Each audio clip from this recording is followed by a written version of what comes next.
The history of the steam engine as the primary motive power of Britain's railways spanned a period of over 150 years. During that time, there were many different designs by many different designers, whose names became household words when railways were the pinnacle of man's industrial achievements. Few have not heard of Robert Stephenson and his rocket, or Sir Nigel Gresley and his Flying Scotsman. Steam engines reached virtually every part of the country as the system spread through the 19th century, built by a myriad of companies. In the early days, no two locomotives were the same, but development rapidly resulted in batches of identical machines, and then interchangeability between classes. It was desirable for the larger companies to be able to keep spares at more and more widespread locations, so some standardization of parts became necessary.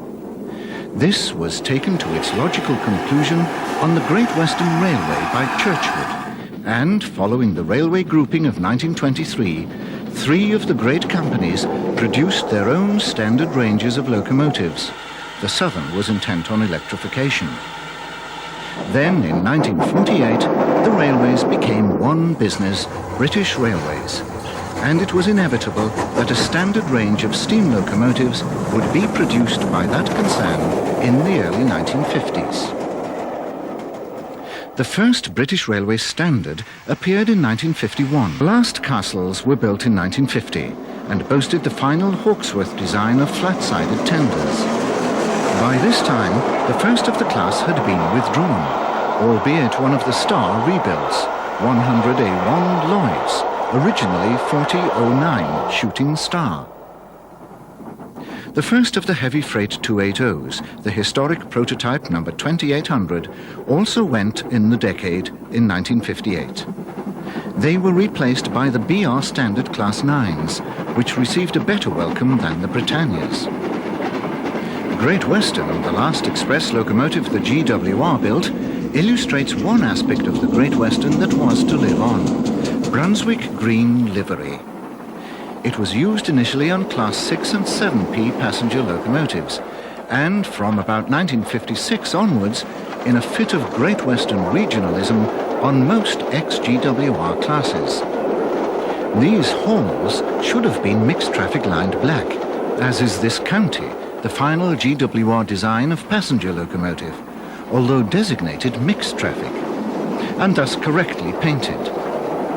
All these trains are seen south of Oxford in the early 50s. A correct hall follows, heading a train consisting of coaches in the plain red livery for suburban and local stock. A black Prairie heads some more red coaches, this being the colour used with cream for mainline stock, more familiarly known as blood and custard. When freshly applied, it looked magnificent, and wasn't too different to the GWR's own chocolate and cream, seen on the last coach here. Another hall grinds by on a freight, showing why these versatile 460s were designated mixed traffic and painted black. One aspect of nationalisation was the increased use of foreign locomotives. The Southerns, Lord Nelsons, were used on inter-regional trains to Oxford from Basingstoke, a pre-nationalisation practice which was to grow. These trains also meant that Bulleid's new Pacifics were also to be seen deep in Western Territory, witnessed by Combe Martin at Oxford Station. The advent of 140 Pacifics on the Southern had rendered the Nelsons virtually obsolete, so the Southern had to find jobs such as the interregionals for them. However, there were so many Bulleids that they also took these jobs. The cosmopolitan air of the new integrated railway is well seen at Oxford, as an LMS Fowler 4F passes through. But a still independent industrial shunter shows that not all locomotives belong to BR. Alongside a hall in the station is an ROD to represent an LNER constituent. But, of course, this is one of those bought from the government by the GWR, and never an LNER machine. Another Southern type drifts through, a Ewry M15, integrated into the King Arthur class. All would be gone in this decade.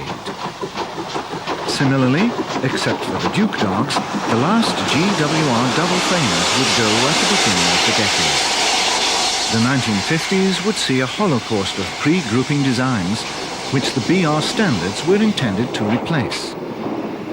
The heady promises of massive electrification programs of the mid-1940s had gone by the wayside, and the new BR locomotive team had realized they would have to produce new steam engines to fill the gap, until those promises could be resurrected. Throughout the 1950s, the railways became a political football, changes in the colour of the government playing havoc with all aspects of the railways and being the main reason for their sharp decline in the decade.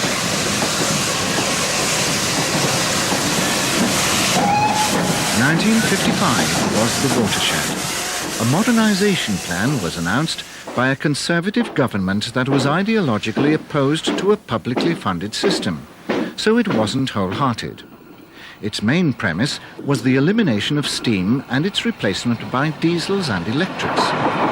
The Western was allowed to make its own plans, as no electrification was scheduled for its lines. So, even in its dieselisation schemes, it retained a marked degree of independence. However, the financial situation deteriorated so quickly that a revised modernisation scheme was announced 2 years later, which proposed the elimination of steam within a decade. The last few steam engines to be built would be BR standards. To the Western's famous workshops at Swindon would go the final order.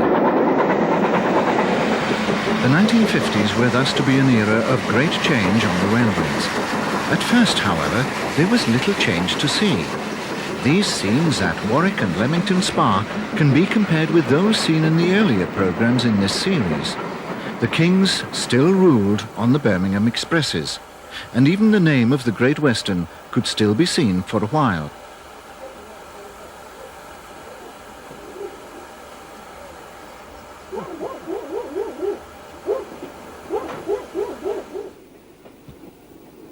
But stagnation was the name of the game on the Western. For so long had it enjoyed its superiority based on its continuity that advances elsewhere had passed it by. The Kings were unchanged from their introduction in the 1920s, and the castles, which were still being built in this decade, despite various small improvements, were really only large boilered stars. The latter, one of which is seen entering Leamington, were to be phased out during the decade. The last, Princess Margaret, going in 1957. Most had been replaced by castles. The last ones were replaced by the Britannias, and the first of the diesels. The poor performance of the nationalised railways in the 1950s was to lead to a number of related phenomena. The first of these was the inevitable shrinking of the network. This led to the second and third, the reduction in the locomotive fleet and, almost its corollary, the growth of interest in the railways.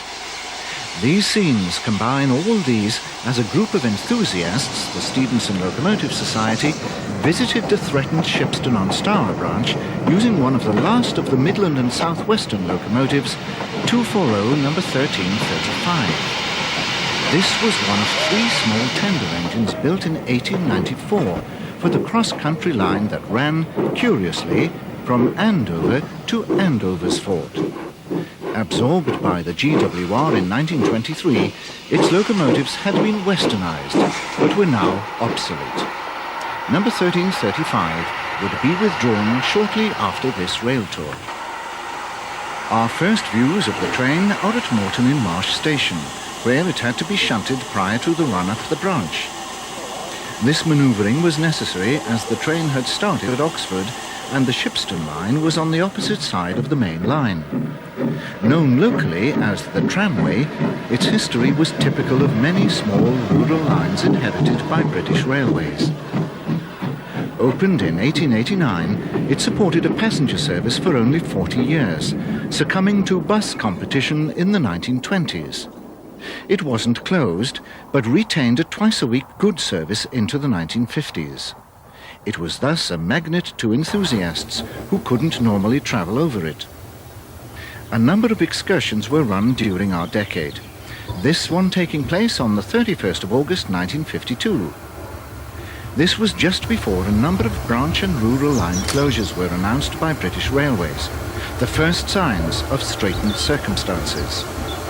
Surprisingly, the Shipston line wasn't on the hit list, and it was to survive right through the 50s, but only just, being closed 5 months into the 60s. Finally, the third element.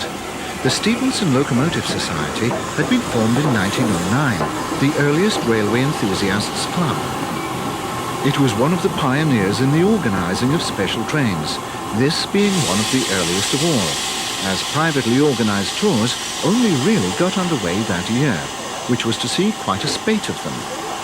The SLS was soon to be joined by many other clubs, most notably the Ian Allen Loco-Spotters Club, which had been founded in the late 1940s to generate a wider interest in railways amongst the young. This was accompanied by the establishment of a great publishing empire, which, with its famous ABC booklets listing all the locomotives of British Railways, its Trains Illustrated magazine, and the legion of authoritative books on all railway matters, ensured that the latter days of steam were fully recorded. A Britannia is seen outside the GWR's massive Swindon works, together with some native castles. The only major development on these engines in GWR days had been the gradual increase in superheating, evidenced by larger header covers on the smokebox sides. The class had been equipped with 2-row superheaters when first introduced, and these were increased to 3-row with the post-war construction. A 4-row was then tried, and it became standard in the 1950s. Under SOL, a program was instituted to improve steaming, the increased superheating being part of this program, which was primarily concentrated on the King class.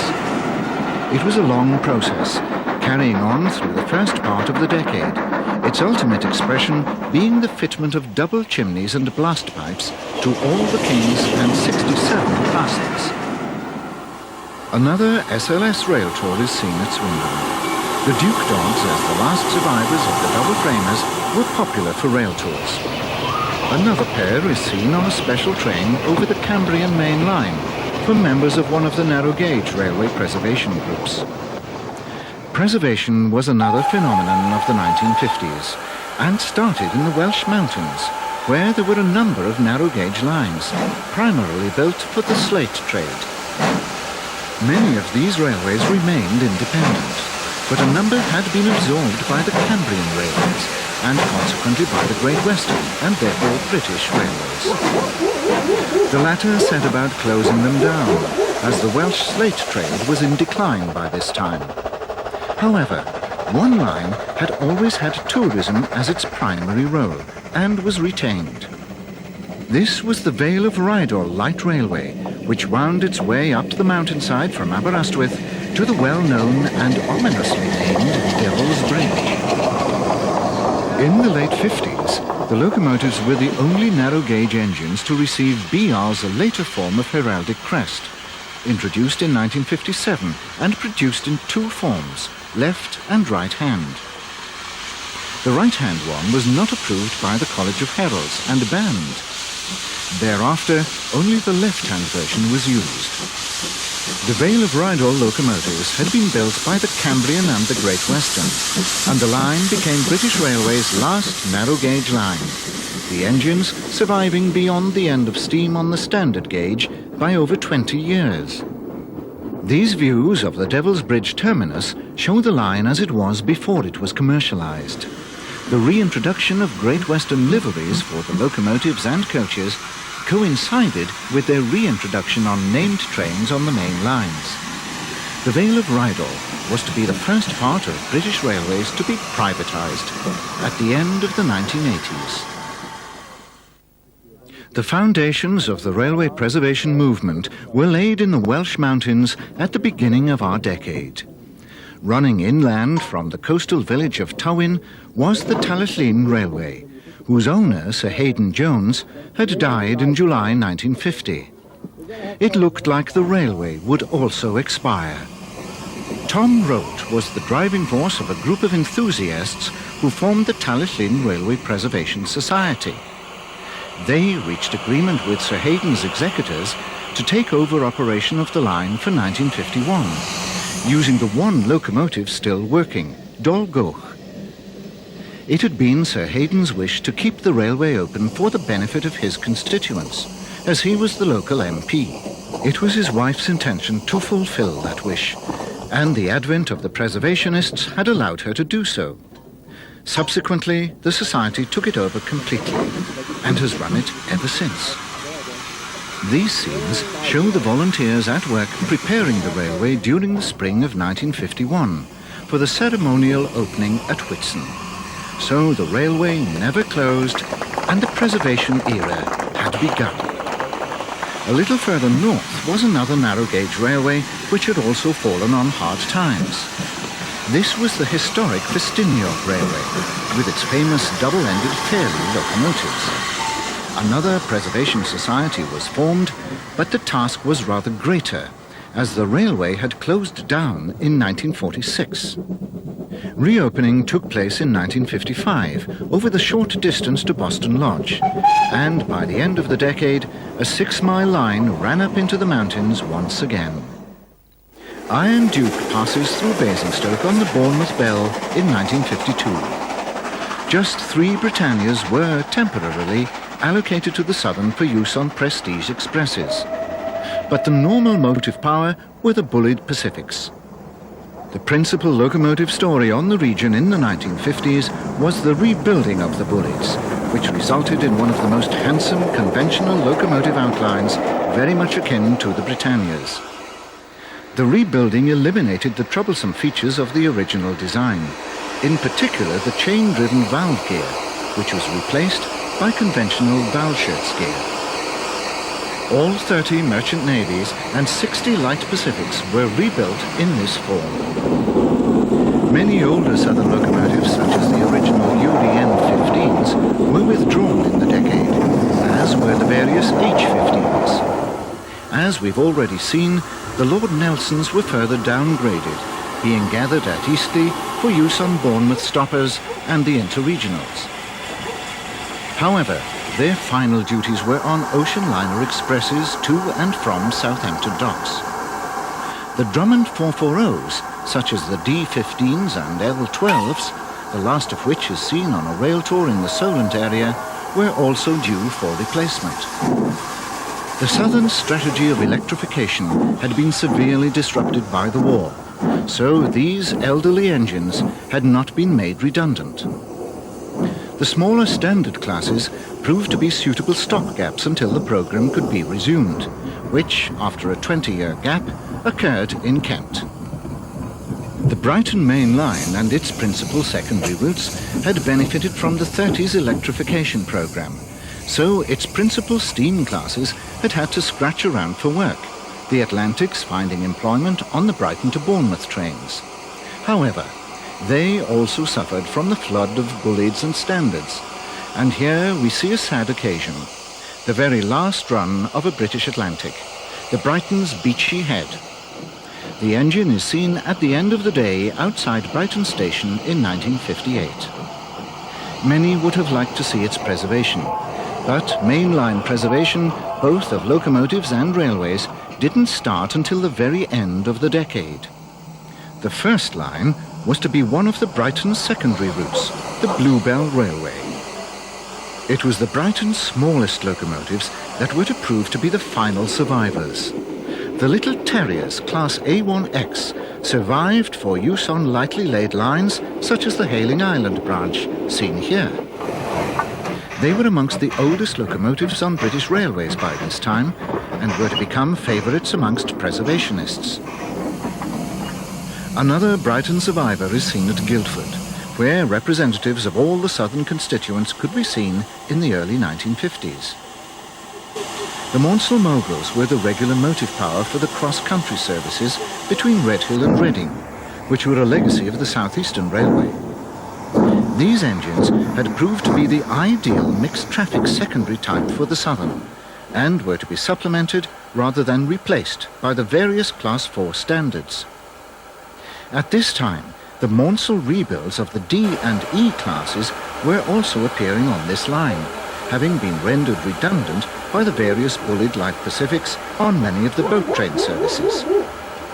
By the end of the decade, electrification in Kent would see them ousted from their traditional territory for good. Note the birdcage brake on this train. British Railways' replacement of pre-grouping coaching stock ran in parallel with the locomotive programme, but was mainly in the provision of diesel units, the Southern being unique in employing diesel electrics. Together with the standards, this meant the end of the road for most of the 440s from all the Southern constituents. These Class E's had all gone by 1955, and the coaches barely saw the decade out. The various push-pull trains of the Southern weren't threatened by the new equipment, used as they were on many branch lines. The Brighton D3s and Southwestern M7s, although their ranks were thinned during the 1950s, would see out the decade in their traditional roles, new push-pull stock being provided in the mid-50s by the conversion of former mainline stock. This is the Seaton branch train, made up of one of the sets consisting of Maunsell corridor stock of the 1920s. The Southern's main line to the west and its branches weren't very seriously affected by the spate of closures in the decade, most remaining unaltered from Southern days. Even though there was a degree of duplication of lines serving Exeter, British Railways allowed the status quo to remain untouched. Also seeing very little change in the 50s was the Southern sprawling secondary system beyond Exeter, where the T9s found employment long after their later siblings had been reduced to scrap. The Withered Arm, as the lines west of Exeter were so graphically nicknamed, continued to serve the remoter parts of North Devon and Cornwall. The Moguls were supplemented by Bullard Pacifics, which would have more use on the Dartmoor main line to Plymouth than on the one-coach trains to Padstow, which, as we noted earlier, was one of the scandals of the time. The Moguls were more than adequate for most trains, and small tank engines were sufficient in most cases. But the most notable feature of the Southern's operations in the West Country at this time was the use of ancient tank locomotives on the Bodmin and Wadebridge Railway. We saw the Beatty Well tanks in the early grouping period in the first part of this series, and apart from the provision of Drummond chimneys and boilers, they have hardly changed as we see them once again 30 years later. Not only the locomotives, but working methods have hardly changed. Indeed, they've hardly changed since the last century. Herein lay one of British Railway's major problems, as the erosion of traffic by road transport meant that the economics of railway operation were undermined. Labour-intensive working practices meant that it cost nearly as much to move one wagon as a whole train. The traditional railway was labour-intensive in many ways. Signalling methods had been perfected in the 19th century, but they needed frequent signal boxes, each with 24-hour manning where the railway was continuously open. Some lines, like the Somerset and Dorset seen here, operated two-shift working for some of the time, closing down in the night hours. Even methods of speeding up the traffic flow, such as the use of the Whittaker token apparatus, which allowed trains on the single line to exchange the possession tokens at speed, were still very labour-intensive. Not only that, they also required a considerable amount of hardware, which needed frequent maintenance. The track itself was unchanged in essentials since the early days, bullhead rails having to be inspected at regular intervals in case the keys had fallen out. Signals had many working parts. Lamps needed to be lit and refueled. Locomotives and wagons needed to be oiled every day, as well as manned. Wagon brakes had to be operated by hand in most cases. All these factors were acceptable, whilst labour was cheap and willing to put up with the harsh conditions. But in the You've Never Had It So Good 1950s, the new generation was promised better conditions, and were able to find them. So the railways found it difficult to recruit new staff.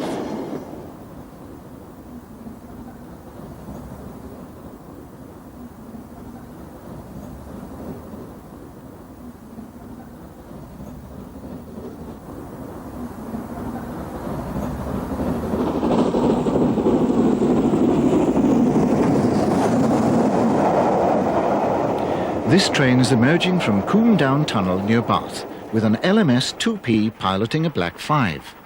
This tunnel was of extremely restricted bore and was on a severe upward gradient, so both locomotives had to work flat out. The conditions on the exposed footplate can only be imagined. Only dedicated railwaymen would accept the risk to their health. The Somerset and Dorset was home to many of the small Midland-inspired 060s and 440s, which had been adopted as standard by the LMS. Its history, however, told against it. Forever a thorn in the side of the Great Western, its joint owners had supported it well until nationalisation. However, old rivalries survived into the unified era, and its transfer to the Western region in 1958 was the beginning of the end. We now move on to true Midland metals at Market Harborough on the Midland Main Line, where a traditional Midland freight behind a 3F is followed by a Jubilee on an express. The mixed coaches are painted in the late LMS maroon and BR's first standard blood and custard liveries. By the end of the decade, the LMS maroon was to return as the standard coach livery for all but the southern region, which reverted to green. As these views were recorded in 1952, there is still evidence of the LMS. The Stanier Class 3 tank is employed on the former LNWR routes from Market Harborough to Rugby and Northampton. A Fairburn 264 tank follows with another loco. These tanks were built up until 1951 at Derby and Brighton, after which the design was adapted to form the Standard Class 4 tank. The Standard Class 3 tanks were the odd men out of the standard range, as they weren't based on the LMS Class 3s, but the Great Western's 4100s. The IVAT Class 2s, one of which follows on a motor train, were to be the prototype for the BR version. Indeed, the LMS machines were initially used as a standard type, building continuing until 1952. The BR machines were virtually the same as these engines, but altered to use some of the standard range of fittings, themselves in many cases originally LMS items. The legend British Railways on the tank sides of these engines indicates that they are from the 1948 crew-built batch of 20, out of a total of 130 in the class.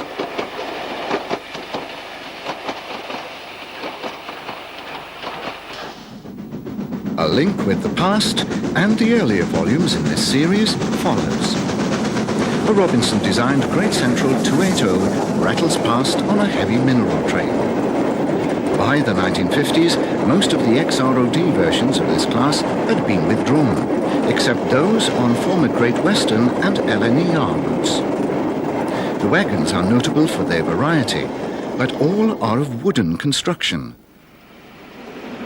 We move further down the Midland Main Line towards London, where we catch a crab on a main line passenger excursion.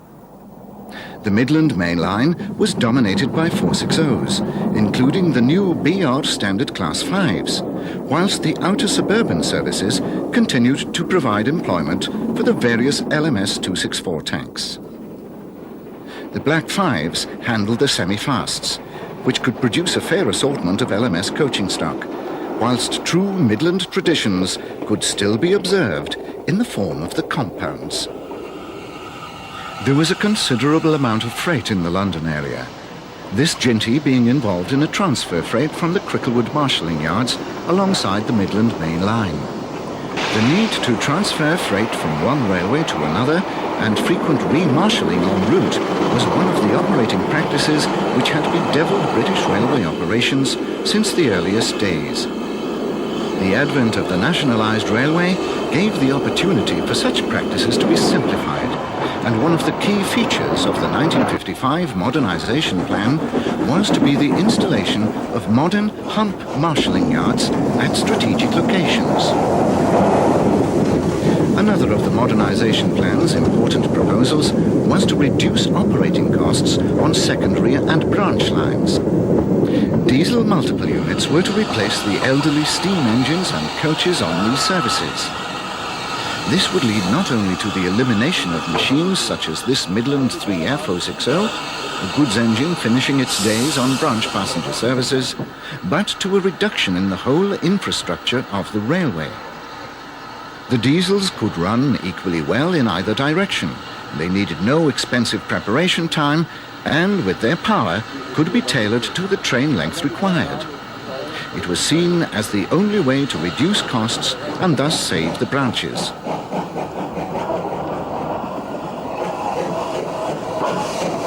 The 3F is seen running round its train, a cost DMUs would eliminate at the junction with the main line Ashchurch. This was on the Midland's other main line, that from Birmingham to Bristol. It was a double junction as, in addition to the line through Tewkesbury, which we have just seen, it was the point where an alternative route diverged for Birmingham via Evesham and Redditch. A 264 tank, the regular motive power on the line, awaits the passing of an express on the main line. The tank will have a far easier task than the express, which has to climb one of the most formidable obstacles on Britain's railways, the Lickey Bank.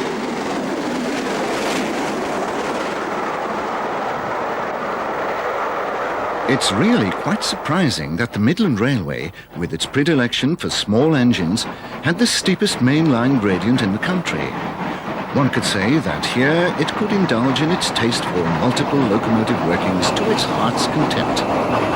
However, breaking with tradition, the Midland built the largest engine in the country, a legendary 010 nicknamed Big Bertha, seen here at the back of the 060 powered freight. It was built specifically for banking duties on the Lickey, but in 1956 it was withdrawn and replaced by a British Railways Standard Class 9F. Number 92079 was allocated to Bromsgrove Shed in that year and joined a clutch of LMS Standard Agility shunters, which had supplemented Big Bertha. They were also to be supplemented and replaced by a number of Great Western designed Class 9400 pannier tanks by the end of the decade, an example of British Railways transferring locomotives from their native regions. To service the banking engines, at the foot of the incline there was a network of holding sidings and locomotive facilities, including a coaling stage and water cranes. The shed itself was located on the other side of the line, behind the southbound platform of Bromsgrove Station, a few hundred yards to the north of these sidings. The departure of a northbound express is seen here as a rebuilt Royal Scot prepares for its assault on the Lickey after pausing to receive assistance from two panniers. As it passes through the station, it crosses a Bristol-bound express headed by a Jubilee, number 45694, Bellerophon. One fascinating aspect of banking at Bromsgrove was the way the tail-end Charlie would race to catch up with the departing train, although in most cases the bankers would buffer up before the train set off. Whilst uphill trains used the platform road, Bristol-bound ones had a through road. There were holding sidings for trains in either direction.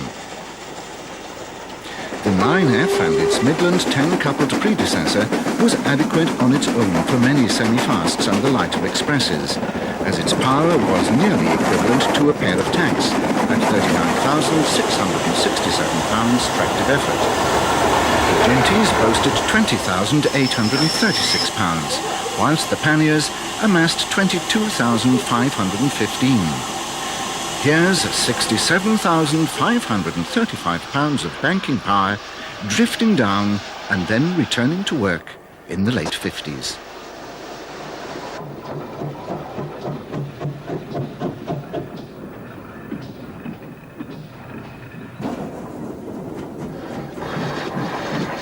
Seven of the Hawksworth Panniers, numbers 8400 to 8406 inclusive, were allocated to Bromsgrove from 1958 after the line was transferred from the London Midland region to the Western region, as was the Somerset and Dorset. In that year, a number of regional boundary changes were made, ostensibly to tidy up areas of responsibility, but these didn't really take into account operating practices. The transfer of the Western's own panniers was a case in point, as, although they were undoubtedly extremely effective in the task set for them, the Ginties remained. Bromsgrove Shed staff had to learn new types of machinery and had to stock a complete new set of spares. This had already happened 2 years earlier when the 9F had arrived. In addition, the drivers had to learn the characteristics of the new steeds. None of these changes can be said to have led to greater efficiency.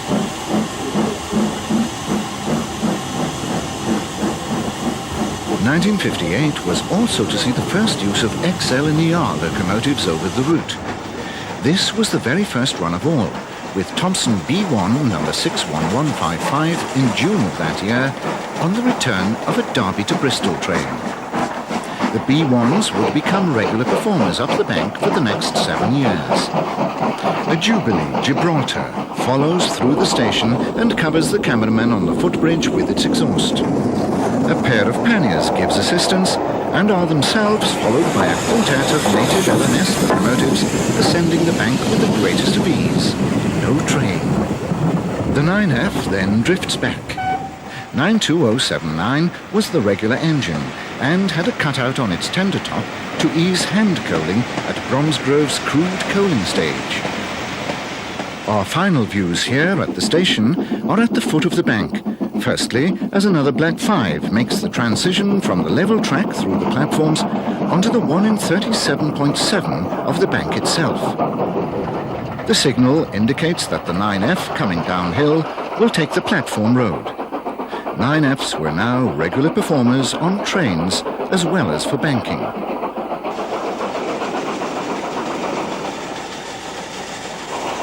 We're now alongside the bank itself, at Pike's Pool, about halfway up the 2-mile climb. Today, this view would not be possible, as the growth of lineside vegetation since the end of steam has been widespread, giving rise to the well-known phenomenon of leaves on the line, which would have been disastrous in the 1950s on the Lickey Incline.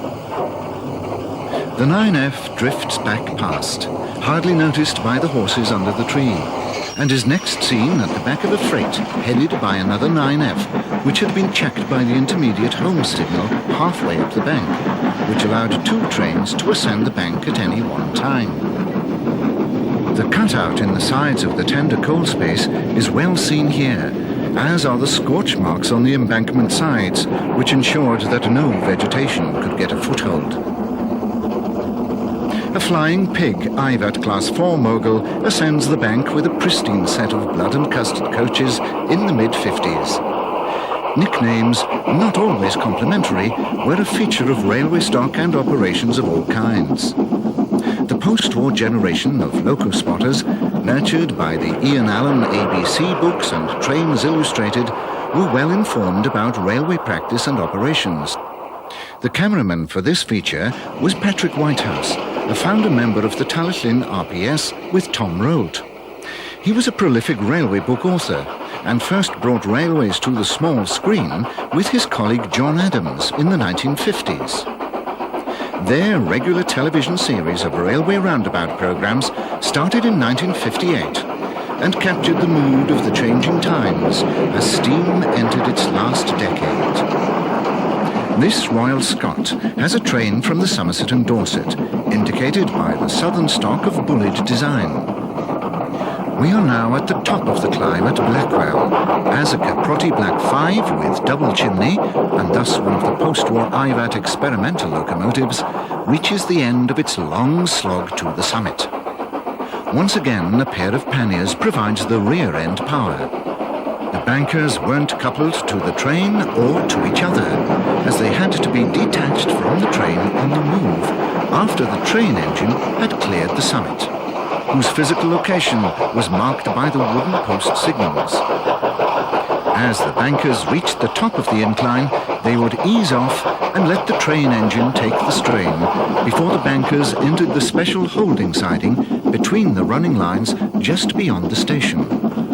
There they would await a path to descend the bank, usually in convoy to save paths. As was the case for upward bankers, the descending locomotives would remain uncoupled, the front engine providing the braking power. The larger engine would usually be in that position.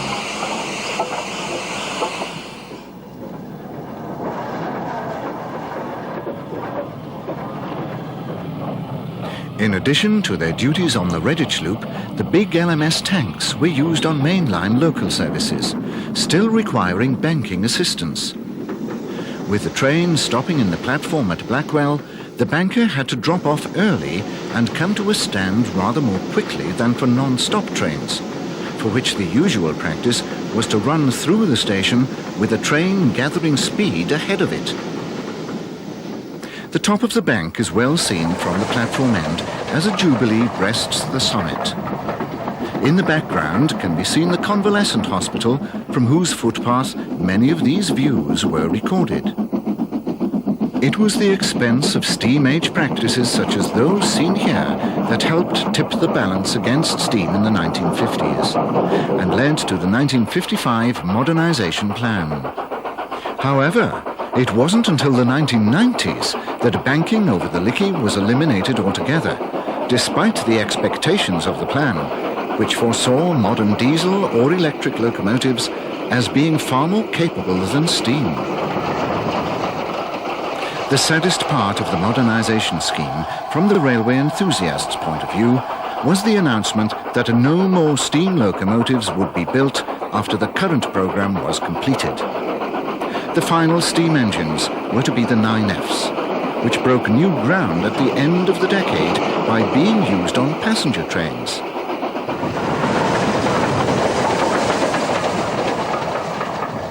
Continuing a theme developed in the earlier programs in this series, we return to the former LNWR's West Coast Main Line at the very beginning of our decade, to see the everyday mainline steam scene when there were only 5 mainline diesels in existence, the precursors of the modernization plan.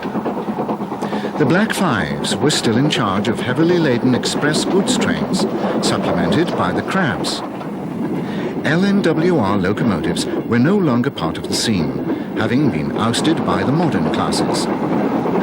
The rebuilt Scots, Patriots and Jubilees were the mainstay of the expresses and were about to be disfigured by the addition of smoke deflectors, although the original Jubilees were to remain mercifully unadorned to the end of their days.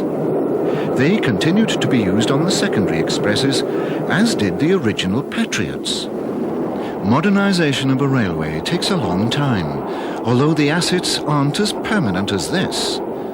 However, it was the Victorian features that British Railways, forever short of investment funds, had to tackle as a matter of urgency. All aspects had to be addressed, from coaching stock through signalling, track work and station structures. With falling traffic, many became redundant or over-provided, and many stations, with a large staff, failed to cover their direct costs. In some ways, locomotive replacement was the easiest aspect of all this, and modern locomotives, such as the IVAT Class 2s, with all their machinery made get-atable, required far less maintenance than their predecessors. They were cheaper to run, taken overall, than engines such as the small LNWR passenger tanks. In this respect, the LMS was the model for the early years of British Railways, having made great use of the motor trains, which would be logically developed into self-powered diesel units.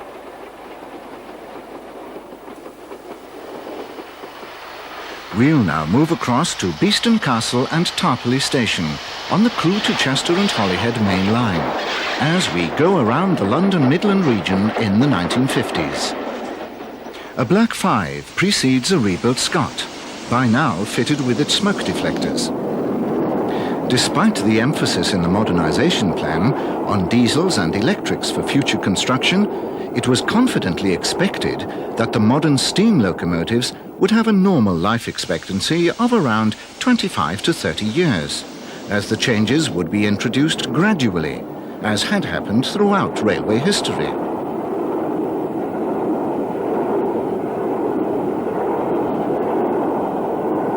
Our next stop is Low Fell, on the northern part of the West Coast Main Line in the Lune Gorge.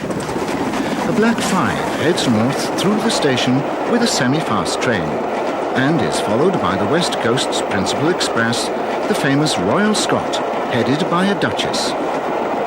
Part of the modernization plan was to give the regions greater autonomy, and the introduction of maroon livery on named express trains. The principal plank of the plan was the electrification of the West Coast Main Line from London to Liverpool and Manchester. This exposed one of the major flaws in the unification of the railways under nationalisation, as each of the previously independent railway companies had had its own modernisation schemes for which it could raise capital. The nationalised regime could only raise capital through the government, which was only likely to look at one major scheme at a time. And there were so many different areas that needed modernising. All were interdependent, such as the elimination of the old-fashioned four-wheel wagon stock, which could go little faster than this mixed freight behind a Patriot. To achieve even these speeds meant fitting them all with continuous brakes.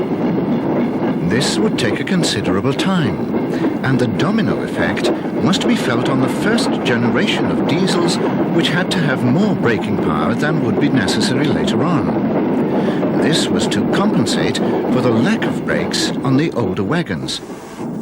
The modernisation time span was enormous. For example, electrification of the whole of the West Coast Main Line through to Scotland wouldn't be completed until the 1970s, 20 years after the modernisation plan was announced. In the meantime, urgent action was required. Steam could be inefficient in many ways, including the use of large engines on marginal work and much non-revenue earning turns. But the infrastructure was in place for the railways to work with steam. The first phases of the plan would have to be integrated into the existing infrastructure.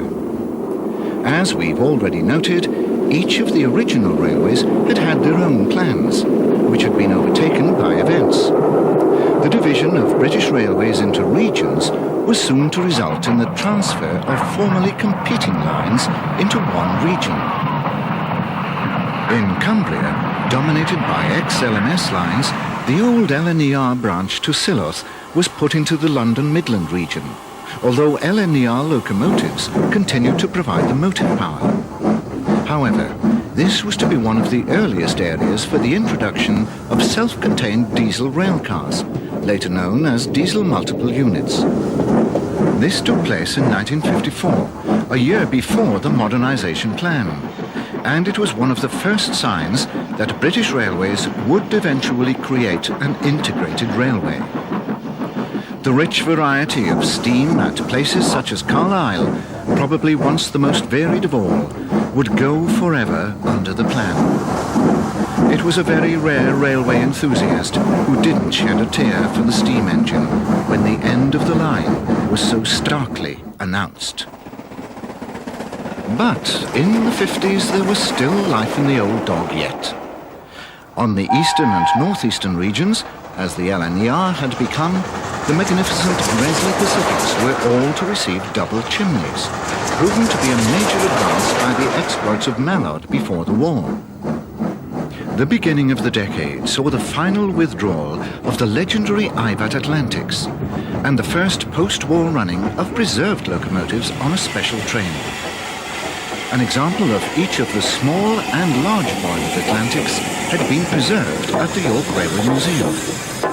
They were returned to working order to head 2 privately sponsored rail tours in September 1953 to celebrate the centenary of Doncaster Works, familiarly known as the Plant. The trains were the Plant Centenarian, and they ran on the 20th and 27th of September. The engines remain at York today. Not so lucky were the 2 former Wisbech and Upwell tramway coaches seen behind a Great Eastern J69 tank. They were later to be restored for preservation, but then were broken up all the same, except for the body of the 6-wheeled brake third. It had featured in the Titfield Thunderbolt film. The railway is the Kelvedon and Torsbury Light Railway, which was located in the heart of Great Eastern Country on the Essex coast between Southend and Clacton. It closed to passengers in May 1951. Another Great Eastern tank is seen far from home on the Scottish borders. It was one of two sent to Galashiels Shed in 1944 to work the short but steeply graded Lauder Light Railway, which left the famous Waverley route at Fountainhall Junction. The branch was built in the last years of the last century by the North British Railway, opening on the 2nd of July 1901. As it was a light railway, the Permanent Way Department imposed severe restrictions on the types of locomotives able to work on it. So, when the J67s were allocated here, they were coupled to ex-North British tenders, using their water tanks instead of their own side tanks. The latter remained empty. The branch had lost its passenger services as long ago as 1929, and was to close in its entirety on the 1st of October 1958. The J67s both went in 1956. Back at Fountainhall, Gresley A3 Servisto on an express precedes a Thompson B1 on a local. The railways of the border counties served very sparsely populated districts, and many closed in the 1950s, including the southern part of the inland route from Alnwick to Tweedmouth via Coldstream, which had lost its passenger service as long ago as 1930. The rest of the lines seen here would survive the 50s. Each of the regions had its own colour. The northeastern's was orange. Colour also flowered with the painting of station pilots in pre-grouping liveries, such as this J72 at York, where we see Merlin pass through on the non-stop. This A4 had acquired its double chimney by this time, whilst Wilson Worsdale, an A1 named after the famous northeastern locomotive designer, has a neater chimney than when she, or he, was built. The last A1s were built in the early 50s. Gresley's and Thompson's interpretations of mixed traffic locomotives pass outside York Shed and are followed by another double chimney A4 approaching from the north. The passenger V2 heads maroon coaches, and the northeastern tank shunts some more. Another one was similarly treated for Newcastle, and some J69 tanks were painted Great Eastern blue for Liverpool Street. The A4's domination of East Coast expresses lasted to the end of the decade. Remarkably, this J72 was actually built in the 50s, 3 years after Velocity, one of Peppercorn's A2s. 28 of the little tanks were built between 1949 and 1951, to a Victorian design. Another K3 is seen on the main line. These were the first large-boilered Gresley engines, effectively the forerunners of the legendary A3s, on which development continued in the 50s.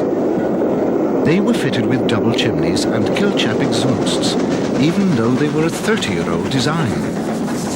This was part of the general policy for the East Coast, which had to take second place to the West Coast in British Railways plans. Under the modernisation plan of 1955, the West Coast had been chosen as the showpiece for electrification, with the East Coast expected to follow shortly thereafter. As we've already noted, at that time steam was expected to have a rather longer-term future than was actually the case, and East Coast steam might reasonably be expected to carry on until electrification could take place. However, the rapid deterioration in railway finances caused the speeding up of the elimination of steam, and political infighting slowed the West Coast plan. So the Eastern authorities had to prepare an interim dieselization policy.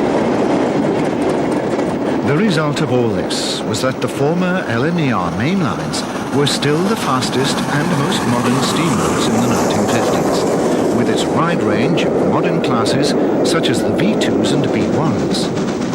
The British Railways standard classes had less impact here than on the other regions, although the first Britannias were drafted to the Great Eastern section at the beginning of the decade, and the moguls of classes 3 and 4 supplemented the B1s and K1s on mixed traffic duties. their impact was perhaps greater on the Scottish region, carved as it was from the Scottish lines of both the LNER and LMS. Again, the standards were used more on the ex-LMS lines, the LNER ones still sporting venerable machines such as this Great North of Scotland D40. The last survivor, Gordon Highlander, would be preserved in 1959. Blue was the appropriate colour for the Scottish region. Having a vast area and relatively small population, it had many secondary or branch lines, vulnerable in the changing world of the 1950s. Many were to lose their passenger services, as did the Alfred branch, the Great North of Scotland branch from Kintore on the Aberdeen to Inverness main line, seen here being worked by a North British Class J 36. Passenger services were withdrawn from the 2nd of February 1950, so the line probably carried no passengers in the 1950s except on enthusiast specials. Like many others, it remained in use for freight throughout the 50s, but was to feel the full impact of the winds of change and Dr. Richard Beeching. But that's another story.